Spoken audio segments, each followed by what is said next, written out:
पहुंचाते हैं। वो ताकत हिंदुस्तान में यदि कोई ताकत है वो आप है। मैं आपके चरणों में एक बार फिर करके आप सबका अभिवादन करते हैं। आप क्यों भूल रहे हो? अरे आपकी वो ताकत है।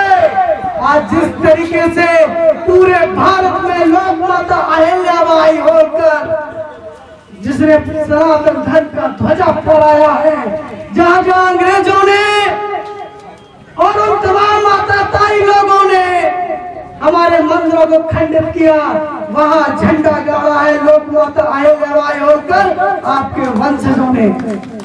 और इस तरीके से जो लोग कहते हैं ये पाल समाज कौन है? अरे पाल समाज वो ताकत है।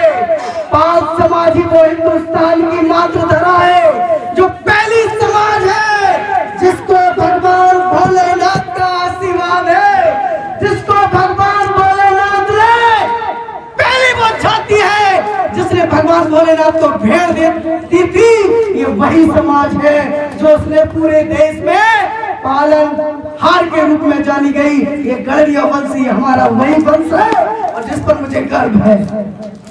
आज वही लोक माता अहिल्याबाई होकर किस सनातन को तोड़ा गया, लेकिन मैं आपकी ताकत को एक बार फिर नतमस्तक होकर के आपकी ताकत को प्रणाम करता हूँ। तो जमीन पर बैठे हैं, जमींदार है, ये वो लोग हैं जो आप जैसे समाज वर्गों की काया पलट के रख देंगे। ये वही लोग हैं राकेश पाल जी जो आपको सर पर ताज पहनाने का काम करेंगे।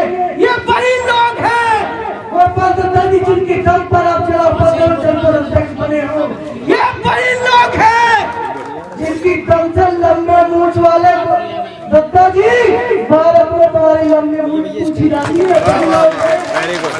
ये वही लोग हैं बलराम दत्ता जी।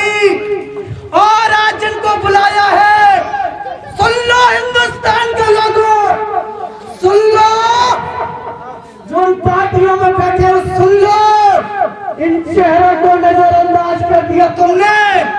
ये काया कल्प करके रख देंगे। हिंदुस्तान में तुम्हारी पूछ नहीं होगी।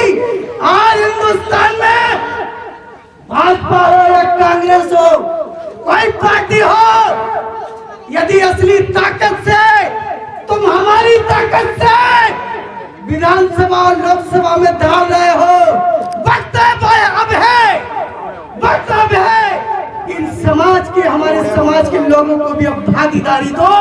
ये राजा भैया पाल जिस समाज में जन्म लिया है, उस समाज की भागीदारी की मांग करता है।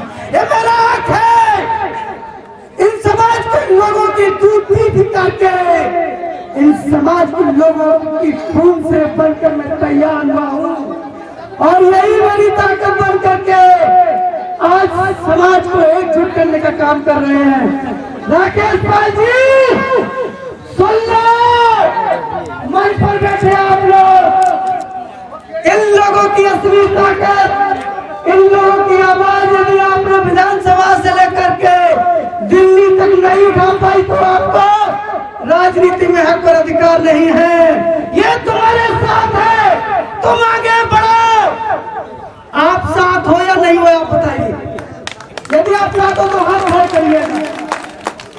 आप इन सबके साथ हैं तो आपकी ताकत को आप कोई कमजोर नहीं कर सकता। हम लड़ेंगे अपने हक और अपने अधिकारों के लिए। अब ग्वालियर चंबल में तमाम युवा शेर पैदा हो गए हैं।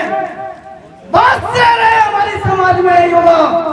ये वो युवा है जो इस 2028 में अपने हक और अधिकार के लिए इस विधानसभा में ग्वालियर ग्रामीण में अब हमारे समाज का विधायक तैयार होगा। मुझे इनकी ताकत पर भरोसा है। और ये क्या कमी है समाज की ताकत में? क्या ये समाज राजनीति करना नहीं जानते? क्या ये समाज के लोग केवल जिंदाबाद के नारे लगाते रहेंगे? इनको हक और अधिकार कब मिलेगा? जो पगड़ी इन्होंने मुझे पहनाई है, ये पगड़ी इनके सर पर कब रखवाओगे आप? कब इनके लिए लड़ोगे? ये कब विधानसभा में अपनी बात कर पाएंगे? इन्हें कब लोकसभा में मौका मिलेगा? ये ये यूं ही जिंदाबाद करेंगे, यूं ही कोट कायम करेंगे, यही लोग गीत गाते रहेंगे और भोजन करके चले जाएंगे? नहीं, ये लोग भी खाए बनेंगे, ये भी सांसद बनेंगे। अब इनका समय आ गया है, आ गया है।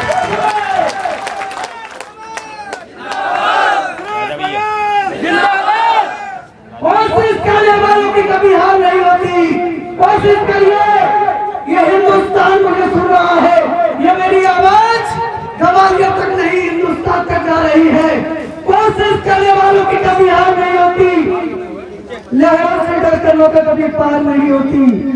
सफलता एक चुनौती है, सुन लो हिंदुस्तान में बैठे उन तमाम लोगों, जिस समाज में तुमने जन्म लिया है उस समाज का खून तुम्हें पुकार रहा है। कोशिश करने वालों की कभी हार नहीं होती, लहरों से डर कर लोगों कभी पार नहीं होती। सफलता एक चुनौती है, स्वीकार करो। देखो क्या कमी रह गई, देखो और सुधार करो। तुम्हें लोक माता अहिल्याबाई होलकर की कसम है, अब अपने हक और अधिकारों के लिए झंडा उठा लो, क्योंकि जब तक बगावत नहीं होगी, जब तक हम अपने हक और अधिकारों की लड़ाई नहीं लड़ेंगे, ये मंच पर बैठने वाले लोग इनको हक और अधिकार नहीं मिलेगा। इसलिए मैं बस यही कहना चाहता हूँ, वक्त बहुत कम है, जितना कम है लगा दो। कुछ लोगों को हम जगाएंगे, कुछ लोगों को तुम जगा दो, यही मेरी तमन्ना।